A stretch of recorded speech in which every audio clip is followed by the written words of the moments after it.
Today we are going to discuss classical Marxism. Marxism as a literary theory, as a method of analysis of texts, as a guide to action. Marxism is not only a way to understand and interpret the world, but also to change it. In the German ideology, Progress Publishers, Moscow, 1976, page 617, Marx declares, the philosophers have only interpreted the world in various ways. The point, however, is to change it. This makes Marxism revolutionary in content and spirit. Marxism not only interprets the world but also works to change it. Marx saw hunger, poverty, disease, appalling conditions of the laborers working in the factories and in the society. In Capital, Volume 1, Foreign Languages Publishing House, Moscow, 1954, pages 243-244, Marx says, even the children of 7 years had to work in very harsh conditions from 6 o'clock in the morning till 9 o'clock in the evening. Children of 9 or 10 years were dragged from their squalid beds at 2, 3 or 4 o'clock in the morning and were compelled to work for bare subsistence until 10, 11 or 12 at night, their limbs wearing away, their frames dwindling, their faces whitening, and their humanity absolutely sinking into a stone-like torpor, utterly horrible to contemplate.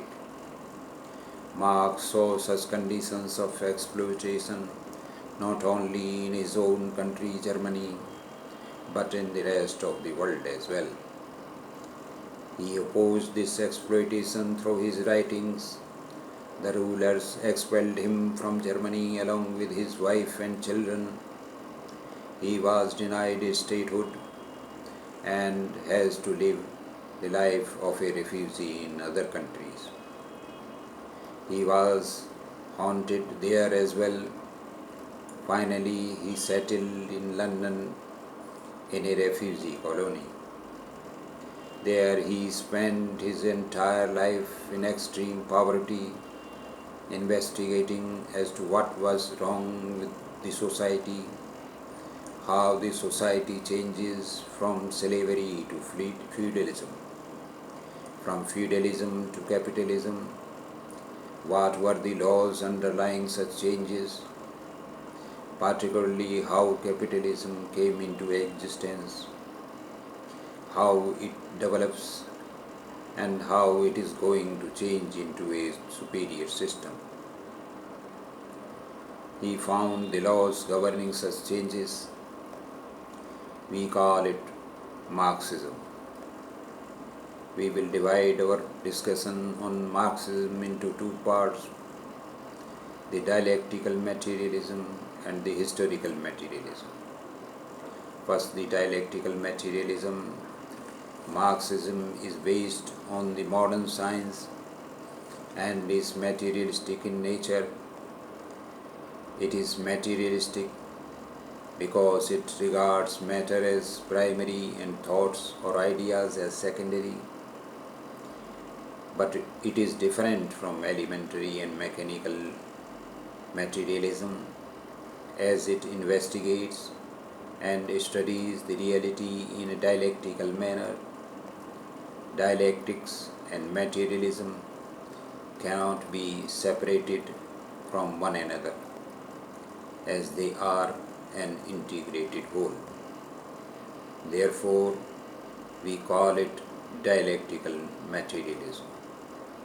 According to Engels, dialectics is nothing but the science of the general laws of the moment and evolution of nature, human society, and thought. Marxist dialectical materialism is opposed to the idealistic philosophy, and idealistic philosophy holds as the idealistic philosophy holds the idea as primary and matter as secondary. Marx holds the matter as primary. Ideas and thoughts, etc., emerge during the movement of the matter. Matter contains all kinds of energy in it.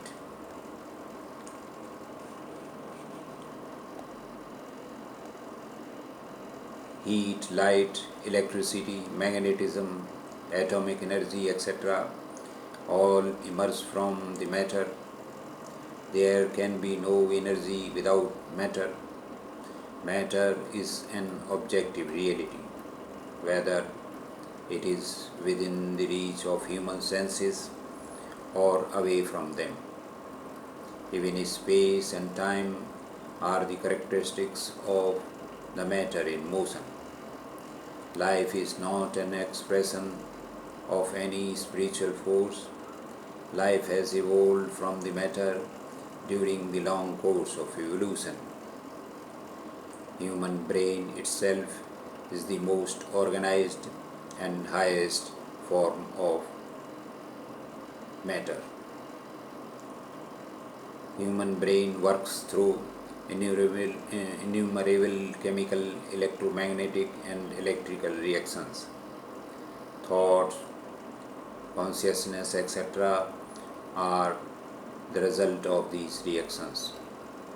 Outer reality gets reflected in the human brain. The thoughts are the result of this interaction only. There can be no idea, thought, etc. without the brain. Knowledge comes from human actions and develops through them. Man is acting on nature and gaining knowledge through practice. On the other hand, knowledge and thinking make man able to act on nature in a better way. Basic aspects of dialectics are: number one, matter is always in motion. There can be no motion without matter. Motion not from one place to another, but in every action in the matter. All energy is due to matter in motion. Thoughts and emotions too are the result of this motion, that is, of the actions of the brain. Number two, the world should be understood not as a group of things, but as a group of reactions. Number three, all things and reactions are subject to continuous change, except the law of change. Nothing is permanent and final here. The process of being born, growing, and dying is continuous. This is true not only of nature, but also of all social and historical processes. Number four, all things and processes are interrelated and interdependent. Therefore, we should study them in all aspects, in their motion, in their evolution, and in their transformation. The basic laws of evolution are: number one, unity and struggle of the opposites. All things and processes have their opposite or integral contradictory forces, but they also have unity of opposites in them. The evolution takes place during the struggle of opposites. Some examples are plus and minus in mathematics, positive and negative charges in electricity, attraction and repulsion in magnetism, class struggle in social life, peasants struggle against the landlords, workers struggle against the capitalists, etc. In all these there is unity along with struggles. While struggle is permanent, unity is unstable. Contradictions are both major and minor. Some of them come to the forefront in certain stages. Contradictions are both internal and external. For example, in the case of seeds, temperature and environment are external factors.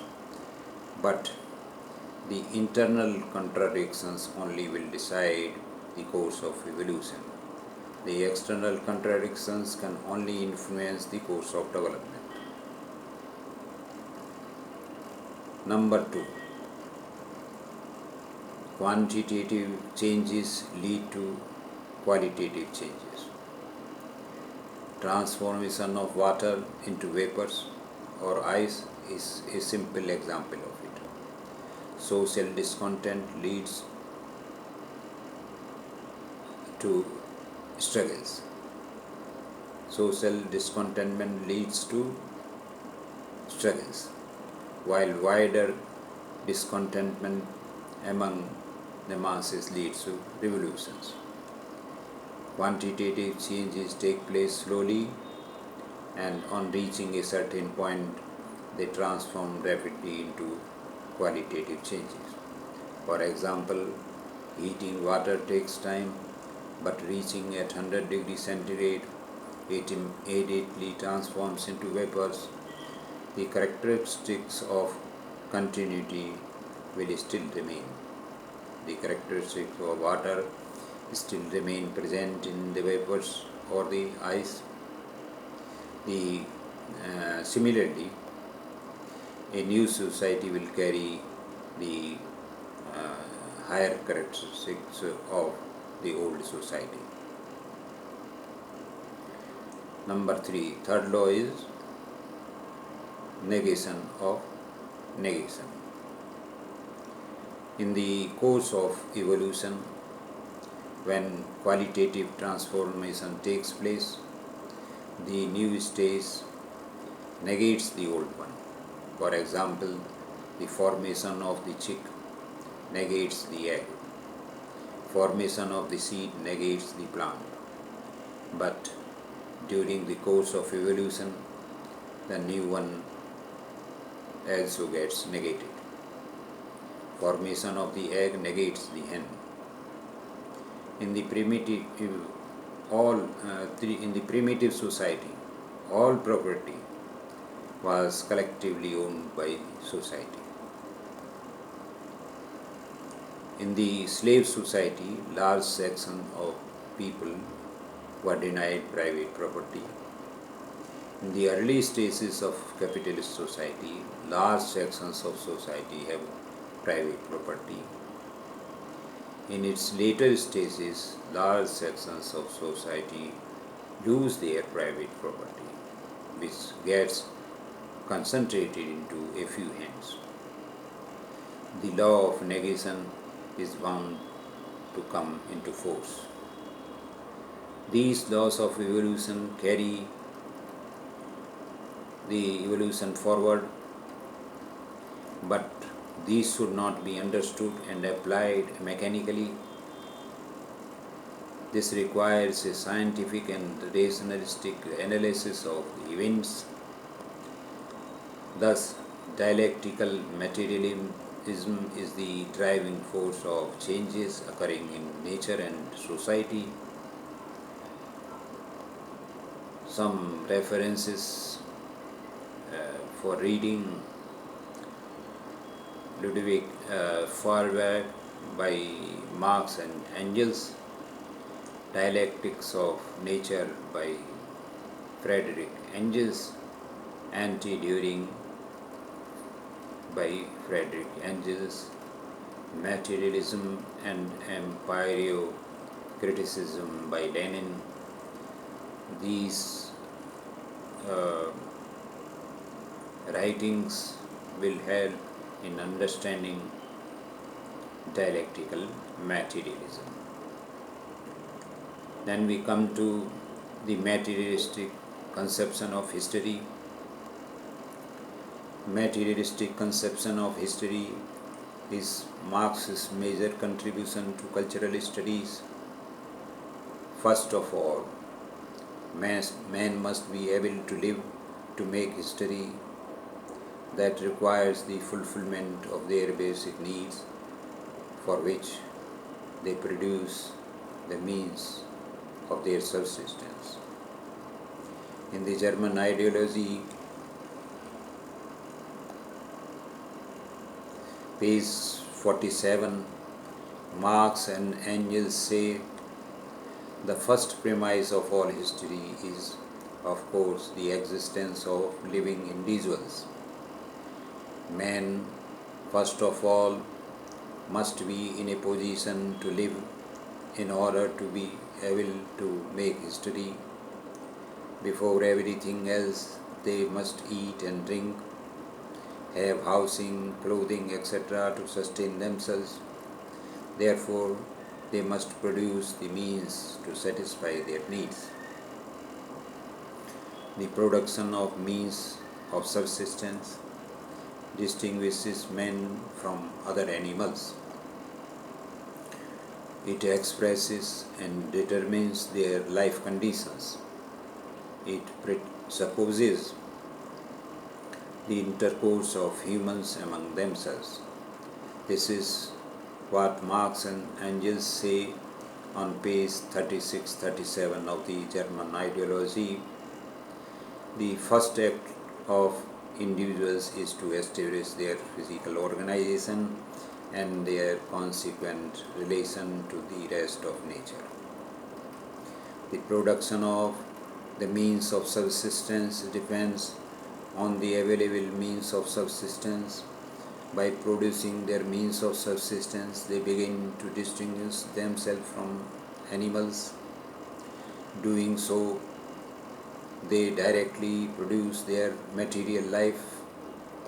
Production of the means of subsistence is a definite form of activity, a definite form of expressing their life, a definite mode of life.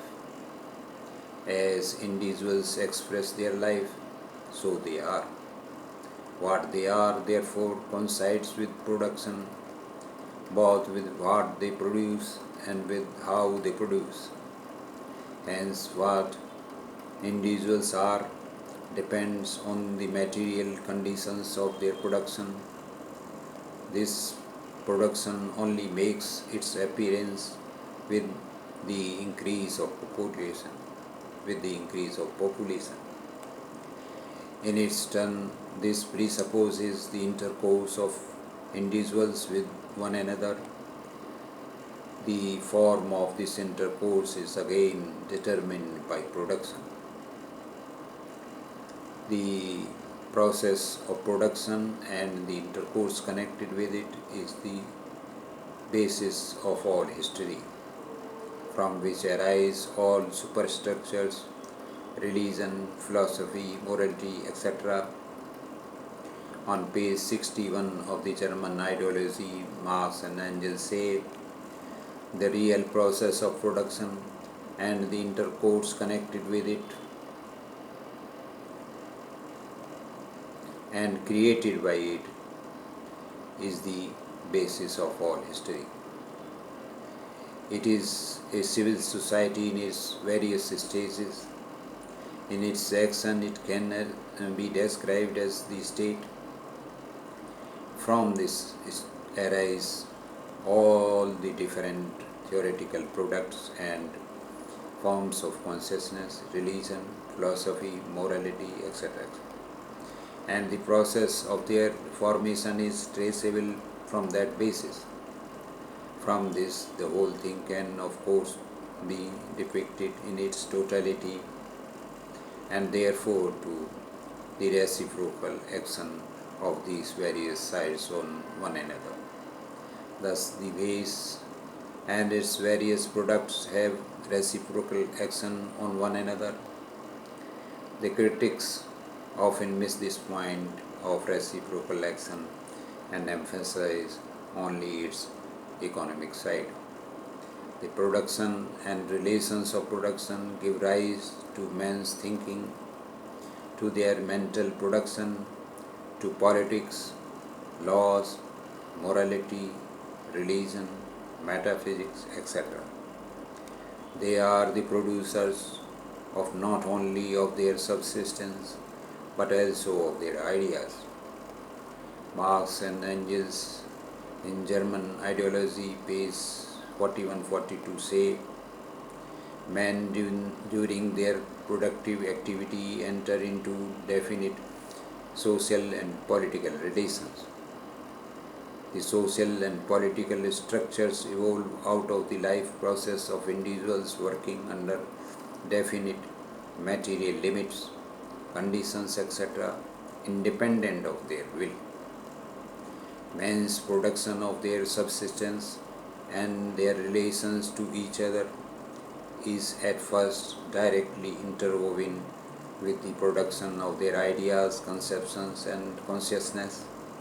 This is the stage at which conceiving, thinking, mental intercourse of men appear, which is the direct efflux of this material activity. The same also applies to mental production, to politics, laws, morality, religion, metaphysics, etc. Men engaged in this material activity are the producers of their conceptions, ideas, etc. Consciousness is their conscious existence. If in ideology these appear upside down, it is like an inverted image formed on the retina. Marx and Engels' approach is to start not from imaginary things, thoughts and ideas, but from the real world, not from heaven to earth, but from earth to heaven, not from men as narrated, thought of, conceived, but on the basis of their real life process.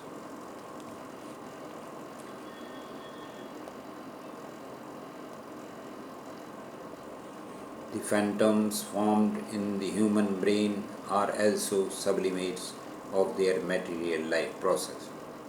Morality, religion, metaphysics, all the rest of ideology and their corresponding forms of consciousness to no longer retain their independence. They do not have any separate history other than that of men developing their material production and their material intercourse, altering along with their real existence their thinking, the products and the products of their thinking. It is not man's consciousness that determines their life, but their life determines their consciousness. Marx says that during his studies in Paris and Brussels, he came to a conclusion which became the guiding principle of his studies. In the preface to a contribution to the critique of political economy, Progress Publishers, Moscow, 1978, page 2021, Marx says, in the social production of their existence, men inevitably enter into definite relations. These relations of production are independent of their will, that is, they are appropriate to a given stage of development of forces of production. The totality of these relations of production forms the economic structure of society. the real foundation on which arises a legal and political superstructure. The mode of production of material life conditions the uh, general process of social, political, and intellectual life at a certain stage of development. The material productive forces of society come into conflict with the existing relations of production. From forms of development of the productive forces, these relations turn into their fetters. Then begins an era of social revolution. The changes in the economic foundation lead sooner or later to the transformation of the whole immense superstructure. In studying of such transformations, it is necessary to distinguish between the material transformation of the economic conditions of production and the legal, political, and religious, artistic, or philosophic things, that is, the ideological forms in which men become conscious of this conflict and fight it out. In social order, no social order is ever destroyed before all the productive forces for which it is sufficient have been developed. No social order is ever destroyed before all the productive forces for which it is sufficient have been developed. And new superior relations of production never replace older ones before the material conditions for their existence have matured within the framework of old society. Mankind thus inevitably sets itself only such tasks as it is able to solve, because the problem itself arises only when the material conditions for its solution are already present or are at least in the course of formation. The ascetic, ancient, feudal, and modern bourgeois modes of production may be designated as epochs making progress in the economic development. The bourgeois mode of production is the last antagonistic form of the social process of production. Antagonism not in the sense of individuals, but emanating from in the individual's social conditions of existence. The productive forces developing within the bourgeois society create also the material conditions for a solution of this antagonism. The prehistory of human society accordingly closes with this social formation. Critics lay more emphasis on the economic aspect of the West superstructure theory than is due to it. They ignore the fact that Marx was concerned with all aspects of human activity. Engels, in his letter to Joseph Bloch, clarifies the position.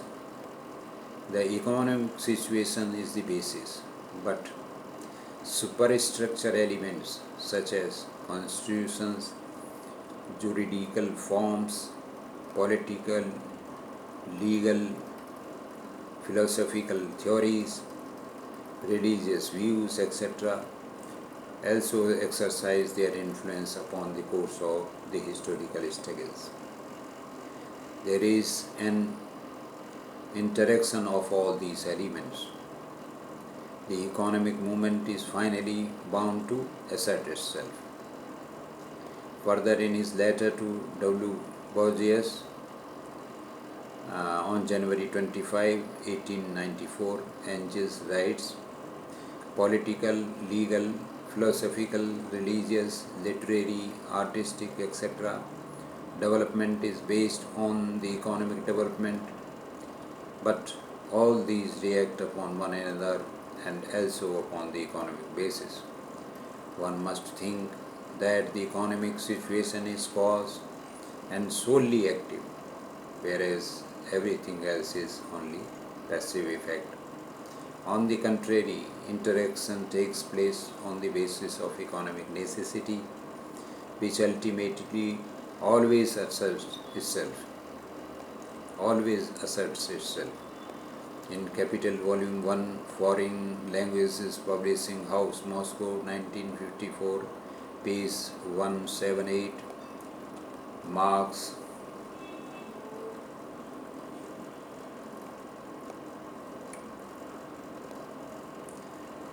makes a comparison between a man and a spider or a bee, laying emphasis on the importance of human labor, in this case the mental labor.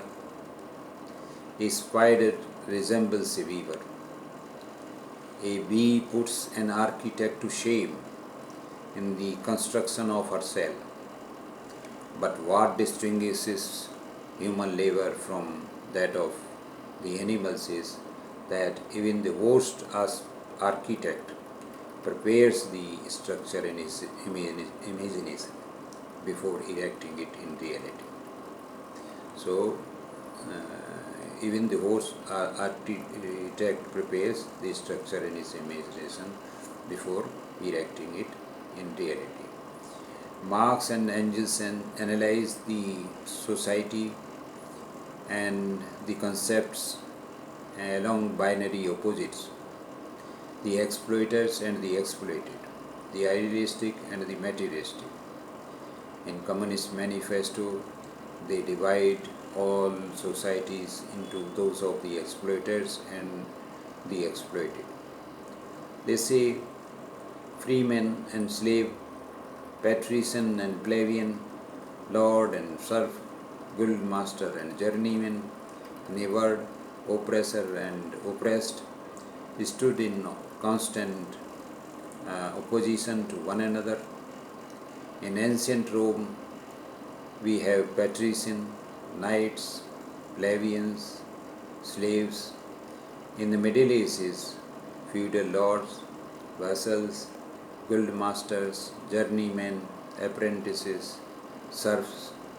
In almost all these classes, again, subordinate gradations. Our epoch, the epoch of the bourgeoisie, has simplified class antagonisms. Society as a whole is more and more splitting up into two great hostile camps, into two great classes directly facing each other, bourgeoisie and proletariat. Marx and Engels in German ideology, page 67, say that the ideas of the ruling class are in every epoch the ruling ideas, that is, the class which is ruling material force of society is at the same time its ruling intellectual force. The class which has the means of material production at its disposal consequently also controls the means of mental production. The ruling ideas are nothing more than the ideal expression of the dominant material relations. The dominant material relations grasped as ideas. The individuals composing the ruling class possess, among other things, consciousness and therefore think. They rule also as thinkers, as producer of their ideas, and regulate the production and distribution of the ideas of their age. Thus, their ideas are the ruling ideas of the epoch. Here are Marx's some noteworthy observations about the conditions of the laborers in the capitalist system. From Capital Volume 1, number 1, page 217, the essential difference between the various economic forms of society, for instance, between a society based on slave labor and one based on wage labor, lies only in the mode in which the surplus labor is extracted from the actual producer, the laborer. So the difference is in the mode in which the surplus is extracted from the actual producer, the laborer. 2. Page 233. Capital is dead labor, that vampire like only lives by sucking living labor, and lives the more labor it sucks. Page 631. The laboring population therefore produces, along with the accumulation of capital produced by it, the means by which it itself is made relatively superfluous, is turned into a relative surplus population, and it does this to an always increasing extent. So laborers produce the capital accumulation of capital. With the accumulation of capital, they become superfluous and are turned into surplus population, and this happens always happens to an increasing extent. On page 632, he says, on page 632, he says, but if his surplus laboring population is necessary product of accumulation or of development of wealth on a capitalist basis, this surplus population becomes conversely the lever of capitalist accumulation, nay, a condition of existence of the capitalist mode of condition. So, the surplus population becomes the lever of capitalist accumulation and a condition of the existence of the capitalist mode of production. On page 633, he says, the whole form of the movement of modern industry depends, therefore, upon the constant transformation of a part of the laboring population into unemployed or half-employed. So it creates unemployed and half-employed hands. On page 715, he says, the capitalist system presupposes the complete separation of the laborers from all property in the means by which they can realize their labor. So, capitalism presupposes the separation of laborers from all their property in the means by which they can earn their living. On page 763, he says, one capitalist always kills many. ... A few sentences later, along with the constantly diminishing number of the magnates of capital, who usurp and monopolize all advantages of this process of transformation, grows the mass of misery, oppression, slavery, degradation, exploitation. So, one capitalist kills many capitalists,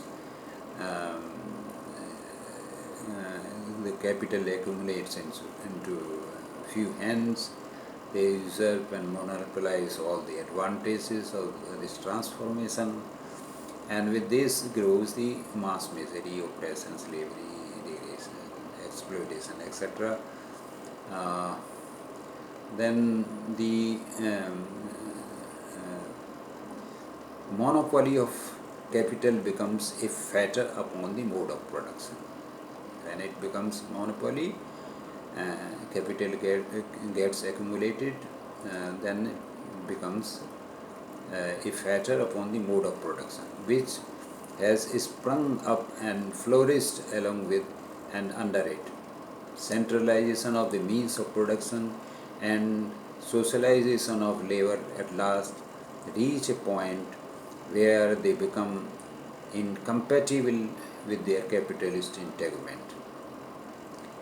So centralization reaches at certain point, and the socialization of labor takes place at that point, and where they become incompatible, the capitalism becomes incompatible with the establishment, and then with its integument. This integument is burst asunder. The knell of capitalist private property sounds. The exploiters are expropriated. So here he is talking of the collapse of the capitalism as a central accumulated force. As it increases unemployment and becomes incompatible with the society, so the integument bursts. Thus, capital gets privatized in a few hands, while mass of the laborers becomes socialized.